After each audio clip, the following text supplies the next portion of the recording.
this firmly at Nvidia and AMD's feet. Both use naming schemes that work a little something like this. Your first number, or numbers, is the generation of the product. The next one is its performance class. And the final is a placeholder that sometimes gets used to denote an in-betweener product.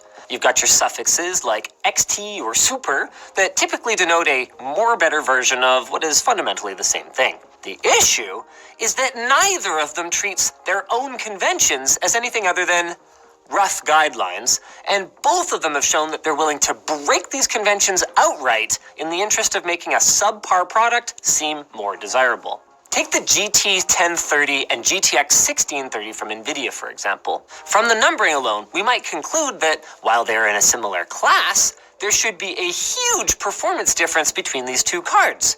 And there is, but it's not as much as you might expect. While the name suggests that the 1630 should be 6 whole generations newer, there's actually only 1 generation separating these two cards. And even within its own generation, I consider the 1030's naming to be very misleading. Consider this: a 1070 is roughly 80% as fast as a 1080.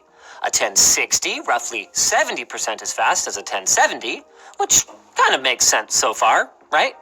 But then, a 1050 is only half the speed of a 1060, and a 1030 falls to just half the speed of that.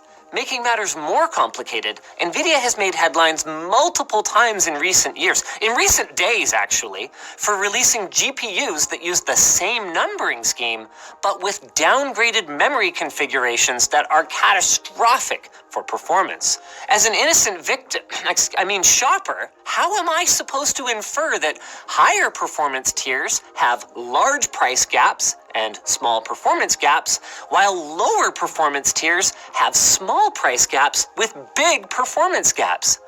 Even as someone who does understand the numbers, I would be totally lost here, which is why the savvy shopper then always comes back to frames per second.